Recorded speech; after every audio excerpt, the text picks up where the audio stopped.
Iya, terus? Iya, benar sih, sama-sama misa online dengan misa offline.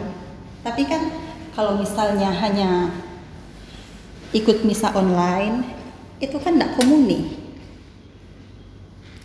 Kecuali kalau misalnya kamu lagi sakit, lagi demam nih misalnya, terus batuk atau flu, atau kalau misalnya ada penyakit menular nih, terus punya komorbid juga.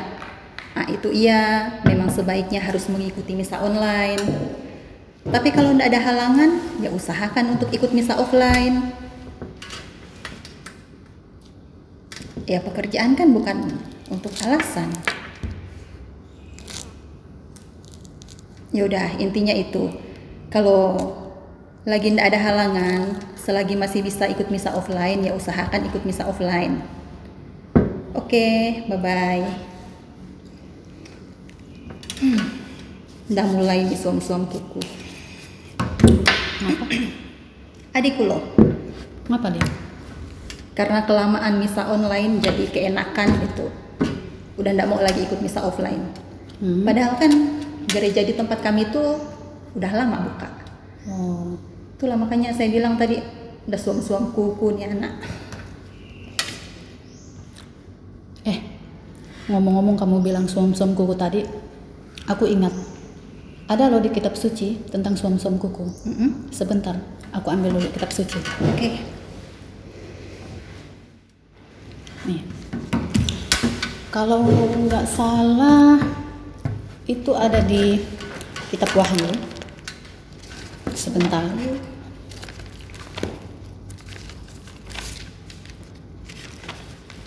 Nah, ini dia. Wahyu bab 3 ayat 14 sampai 21. Bab 3. 14 sampai udah ketemu. Oke, udah. Kita baca ya gantian. Siap. Kepada jemaat di Laodikia. Dan tuliskanlah kepada malaikat jemaat di Laodikia, inilah firman dari Amin, saksi yang setia dan benar, permulaan dari ciptaan Allah. Aku tahu segala pekerjaanmu, engkau tidak dingin dan tidak panas. Alangkah baiknya jika engkau dingin atau panas. Jadi, karena engkau suam-suam kuku dan tidak dingin atau panas, aku akan memuntahkan engkau dari mulutku. Karena engkau berkata, aku kaya, dan aku telah memperkayakan diriku, dan aku tidak kekurangan apa-apa. Dan karena engkau tidak tahu bahwa engkau melarat dan malang, miskin, buta dan telanjang, maka aku menasihatkan engkau supaya engkau membeli daripadaku emas yang telah dimurnikan dalam api, agar engkau menjadi kaya, dan juga pakaian putih supaya engkau memakainya, agar jangan kelihatan ketelanjanganmu yang memalukan. Dan lagi, minyak untuk melumas matamu, supaya engkau dapat melihat. Nah, lanjutkan. Barang siapa kukasihi, ia kutegur dan kuhajar. Sebab itu, relakanlah hatimu dan bertobatlah. Lihat, aku berdiri di muka pintu dan mengetuk. Jikalau ada orang yang mendengar suaraku dan membukakan pintu, aku akan masuk mendapatkannya, dan aku makan bersama-sama dengan dia, dan ia bersama-sama dengan aku. Barang siapa menang, ia akan kududukkan bersama-sama dengan aku di atas tahtaku, sebagaimana aku pun telah menang dan duduk bersama-sama dengan Bapakku di atas tahtanya. Nah, kira-kira bacaan ini cocok nggak dengan cerita tentang adikmu tadi? Sangat cocok, itu tadi salah satu contohnya. Saya jadi tergelitik dengan ayat ini. Yang mana? Jadi, karena engkau suam-suam kuku dan tidak dingin atau panas, aku akan memuntahkan engkau dari mulutku. Oh ya. Menarik ya untuk Ya, dibahas. betul. Kalau menurutmu, Yang dimaksud di bacaan ini dingin atau panas itu yang bagaimana ya? Kalau menurut pemahaman saya nih, orang yang dingin itu orang yang sama sekali tidak kenal dengan Tuhan. Ya. Terus dia menolak ajaran Tuhan. Tetapi ketika suatu saat mereka ini bertobat, mereka justru memiliki iman yang luar biasa, menghayati imannya dengan totalitas, dengan sungguh-sungguh. Itu ada contohnya di dalam kitab suci. Kisah pertobatan Rasul Paulus dengan Maria Magdalena. Betul, benar kan? Betul. Terus kalau orang yang panas ini ya bisa dikatakan orang yang memang orang beriman yang sudah menghayati imannya itu secara militan, secara total dan sungguh-sungguh. Ya, kalau yang panas ini ya, kita juga bisa temukan tuh di kitab suci seperti Bunda Maria, ya kan? Santo Yosef juga. Di mana Bunda Maria dan Santo Yosef ini kan juga sebagai orang tuanya Yesus, mereka mengalami berbagai macam pergulatan juga dalam hidup mereka sejak Yesus dilahirkan sampai Yesus wafat di kayu salib. Itu mereka perjalanan hidup mereka itu sungguh sangat membingungkan. Sebenarnya Tuhan itu maunya apa sih dengan mereka itu loh. Ya meskipun begitu, mereka juga penuh pergulatan. Mereka tetap teguh beriman kepada Tuhan dengan sungguh-sungguh, dengan totalitas. Nah, Tuhan itu inginnya kita juga seperti itu. Kita harus totalitas beriman kepada Tuhan dengan sungguh-sungguh. Maka saya itu juga ingin agar supaya saya itu tetap panas, begitu loh. Tetap panas. Ngegas dong. Ya bukan begitu, bukan ngegas maksudnya. Panas yang saya maksud di sini itu yang ada di kitab suci ini loh, yang di kitab Wahyu ini kan panas gitu. Jadi panasnya itu maksudnya itu penuh semangat, selalu berkobar-kobar, mengimani Tuhan, terus dalam pelayanan juga begitu, gitu loh. Ya, bercanda. Tapi ngomong soal dengan panas dengan dingin nih tadi, jadi ingat kopinya Mo Kris. Ya. Tapi kalau kopinya Mo Kris itu selalu ada dua pilihan, panas atau dingin. Tidak ada yang suam-suam kuku. Oh ya, ini loh. Orang yang suam-suam kuku ini juga bisa dilihat contohnya dalam hidup sehari-hari itu bisa dilihat dengan orang yang orang beriman yang sudah mulai kehilangan semangat doanya. Bisa jadi dia tetap berdoa, tetapi hatinya nggak ada di situ gitu. Mendua ya. Ya. Misalnya dia pergi ke gereja nih, tetapi pikirannya nggak tahu kemana. Nggak konsentrasi. Atau dia ke gereja hanya mut-mutan. Betul. Kalau lagi pengen, ya ke gereja. Kalau enggak, ya nggak mau. Atau bisa juga dilihat dari orang yang dia tahu firman Tuhan, atau mungkin bahkan hafal isi kitab suci, tetapi dalam kenyataan hidup hariannya tidak menggambarkan itu. Misalnya kan dia tahu perintah Tuhan untuk saling mengasihi. Ya. Mungkin juga dia tahu bab dan ayat berapa yang mengajarkan perintah itu. Betul. Tetapi dalam hidup sehari-hari dia menyebarkan kebencian, misalnya tindakan dan perbuatannya tidak sesuai dengan apa yang difirmankan Tuhan, begitu ya. Apa yang dia ketahui. Iya. Kemudian juga bisa dilihat dari orang yang udah mulai sulit untuk bersyukur. Dia lupa apa yang dia peroleh, segala berkat, segala rahmat itu berasal dari Tuhan. Jadi dia lupa bagaimana caranya untuk bersyukur. Ya memang ya, kalau iman kita tidak dipupuk dengan benar, dengan baik, yaitu bisa membuat kita jatuh, membuat kita goyah dengan tantangan-tantangan yang ada di dunia ini. Betul. Itulah salah satu contoh, beberapa contoh dari suam-suam kuku tadi itu ya. Iya. Kita juga khususnya di masa pandemi ini, di mana ini memang sungguh sangat tantangan yang luar biasa ya. Ya meskipun dalam kesehariannya kita memang ya enggak pandemi Covid pun juga sebelumnya kita sudah juga mendapatkan tantangan, cobaan dan godaan dalam hidup. Tapi yang saya rasa saat pandemi COVID ini yang terasa sangat ya. berat ya. Karena kan ini hal yang tidak diduga ya, kejadian yang tidak diduga, dan ini terjadi secara global. Menghadapi ini banyak orang yang tidak siap, dalam arti mereka kemudian depresi, ada yang putus asa, bimbang dan ragu dengan hidupnya, dan juga sekian banyak orang kehilangan orang-orang yang ia kasihi karena meninggal karena sakit COVID-19. Dan kita juga, orang yang kita kenal meninggalkan kita, yang kita sering berbincang, kita sering ngobrol dengan dia, tiba-tiba dia juga dipanggil oleh Tuhan karena sakit COVID-19. Nah, di saat inilah kita benar-benar bergumul ya dengan diri kita. Iman kita sungguh sangat diuji. Kemudian iman kita ini tidak sampai di situ saja diuji. Gereja ditutup dan dilaksanakan misa online itu memang luar biasa sekali, makin bertambah ujian iman kita. Saya pun waktu itu ya jujur sedih sekali, sangat sedih. Sudahlah kita kita sudah banyak merasakan pergulatan karena COVID-19 itu.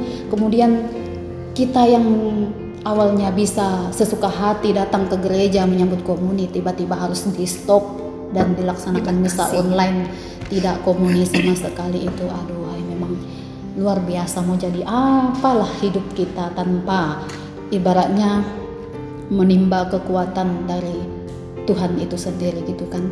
Tapi puji Tuhan sekarang kan gereja sudah dibuka. Hanya saja ada beberapa orang yang ibaratnya sudah merasa itu zona nyaman ya, karena sudah enak misa online jadi malas datang ke gereja. Padahal kan dia tidak punya komorbid, sehat walafiat, dan juga usianya sesuai dengan yang dikriteriakan gereja ya, tapi malas datang ke gereja. Padahal kan kalau kita hadir ke gereja, kita bisa berjumpa langsung dengan Tuhan lewat Ekaristi dan juga menerima komuni. Nah, ini iman orang seperti ini kan juga sudah termasuk ke dalam suam-suam kuku itu, seperti adikmu itu tuh loh. Iya, makanya saya bilang tadi suam-suam kuku. Iya. Itulah. Tapi kalau dipikir-pikir, kenapa Tuhan kok enggak senang gitu dengan orang yang suam-suam kuku ini? Kalau menurut pemahaman saya ya, orang yang suam-suam kuku ini Tuhan tidak senang karena model orang yang seperti ini kan susah ditobatkan, ya kan? Dia orang ini tidak jahat, tetapi juga tidak baik, jadi ada di tengah-tengahnya gitu. Dia merasa hidupnya itu baik-baik saja, dia merasa ya aku oke begitu, tapi sebenarnya dia itu hatinya itu sudah mulai mendua. Tapi kalau orang seperti ini ibaratnya kalau dikasih pemahaman secara rohani, diberikan ya masukan, kayaknya orang ini ngeyelan gitu loh. Lebih enak kita mentobatkan orang yang berdosa, orang yang dingin. Nah, ketika mereka sudah ditegur oleh Tuhan, entah dalam cara apapun Tuhan menegur dia, orang tersebut akan langsung bertobat dan beriman dengan sungguh-sungguh, dengan sepenuh hati.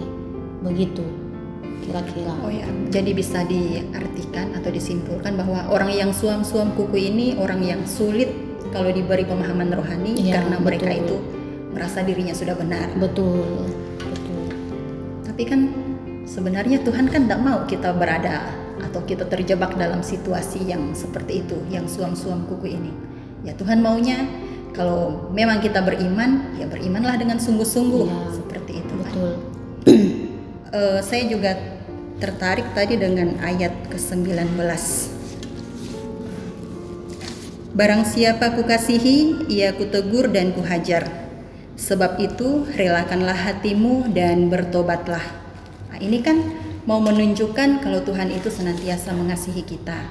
Dan dengan caranya sendiri dia berusaha untuk membawa kita tuh kembali lagi ke jalan yang benar. Betul. Tetapi kadang ya kitanya ini tadi seperti yang dibilang ngeyelan, nggak mau dengar. teguran Tuhan, bertegar hati, ya, dan mau dengar sapaan Tuhan, ya tetap pada jalan yang salah ini tadi. Tetapi kan Tuhan selalu memberi kesempatan. Ini loh, kita nih masih diberi hidup di dunia. Walaupun kita berdosa, tetapi masih diberi kesempatan untuk terus bertobat.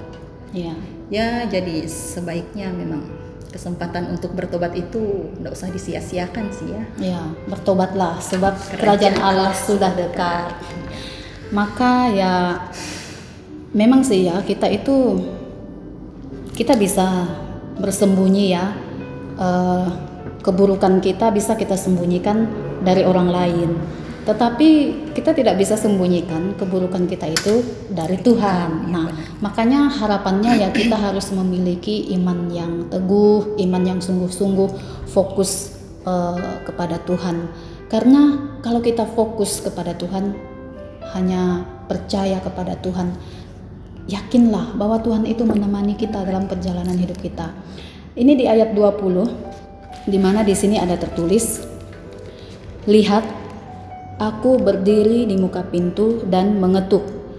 Jikalau ada orang yang mendengar suaraku dan membukakan pintu, aku akan masuk mendapatkannya dan aku makan bersama-sama dengan dia dan ia bersama-sama dengan aku." Nah, kalau kita lihat, kita sebagai manusia ya, kalau saya bersalah dengan Suster Lina, saya akan datang meminta maaf. Tetapi Tuhan ini beda. Kita yang bersalah, dia yang datang. "Lihat, aku berdiri di muka pintu dan mengetuk." Tuhan mengetuk. Nah, ketika Tuhan mengetuk, kita membukakan pintu. Disitulah sikap kita yang bertobat. Sehingga Tuhan bisa masuk dan diam di dalam diri kita. Disitulah Tuhan menjadi sahabat kita saat kita bertobat. Nah, sementara kalau Tuhan mengetuk tapi kita tidak membukakan pintu, ya itu berarti kita belum bertobat, belum memberikan kesempatan kepada Tuhan untuk tinggal di dalam hati kita. Nah, di sini memang Tuhan itu luar biasa.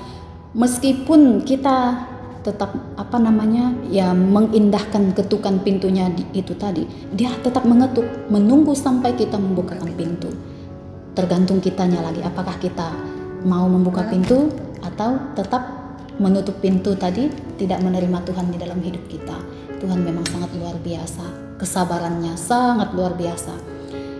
Dan antara orang bertobat dan tidak bertobat, ya orang beriman dan kurang beriman ini kan kita bisa melihat perbedaannya. Ya memang sih mungkin dalam keseharian hidup kita lihat ya sama aja ya, kalau dalam kacamata dunia kita lihat ya sama saja sehat, sama-sama sehat, sama-sama mendapatkan rezeki, sama-sama hidupnya baik, itu sama, tetap sama. Tetapi kita bisa melihat orang beriman, orang yang bertobat ini dengan orang yang tidak bertobat, yang kurang beriman itu ada perbedaannya, di mana memang sih sama-sama ya, mereka sama-sama ya mendapatkan kesehatan, rezeki, ya baik, hidupnya baik gitu. Tetapi perbedaannya, kalau menurut pengalaman saya ya, perbedaannya ialah ketika orang beriman ini mengalami sesuatu cobaan, tantangan, bahkan mungkin dalam saat terpuruk, hal yang negatif dalam hidupnya. Sesuatu yang negatif ini bisa diolah orang beriman menjadi sesuatu yang positif. Jadi meskipun dalam keterpurukan, dalam kebimbangan, dalam cobaan, tantangan, dia tetap penuh dengan sukacita, ketenangan, kedamaian, dan juga bahkan bisa bersyukur.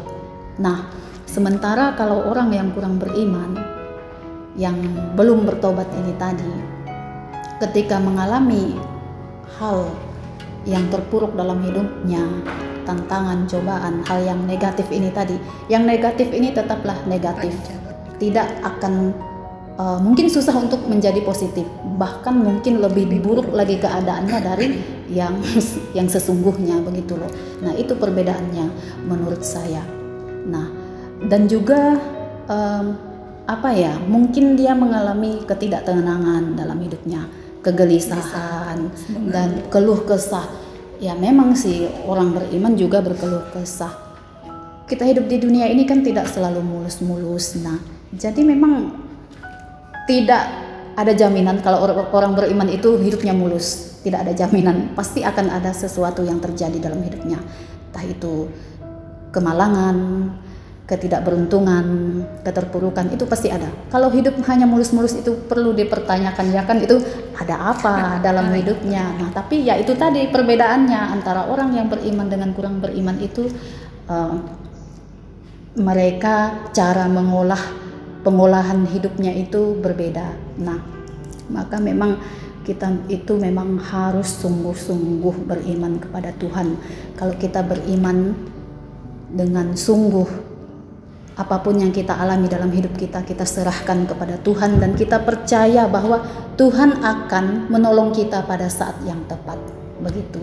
Jadi jangan beriman suam-suam kuku. Benar, setuju. Betul itu. Jadi mau panas atau mau dingin? Enggak, saya itu mau panas, tapi bukan panas ngegas loh ya. Panas yang sungguh-sungguh beriman kepada Tuhan, begitu loh. Kalau kamu mau dingin atau som-som kuku?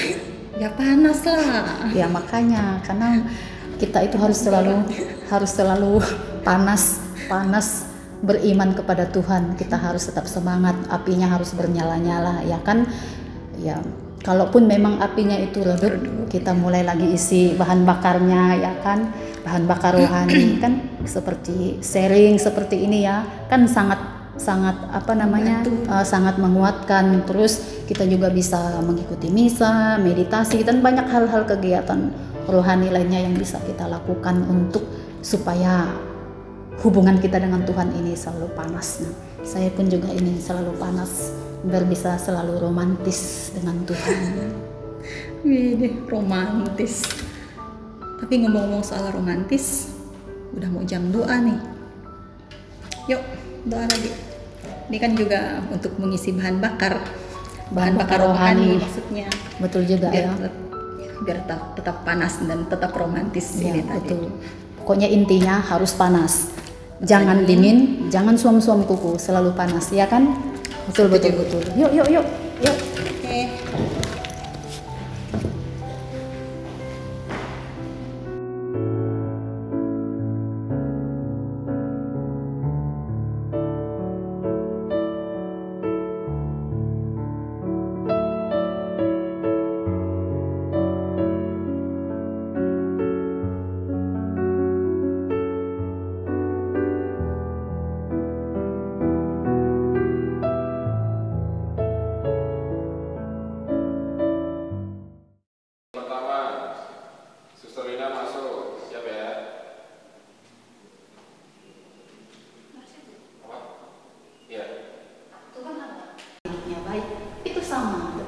Tetapi kalau menurut saya, pengalaman saya, perbedaannya adalah di mana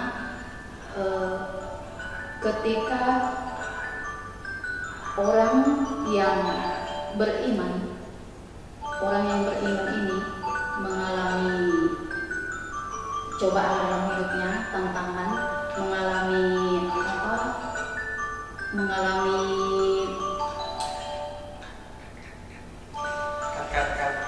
maaf suster, alarm suster mengganggu. Ini kita dulu aja.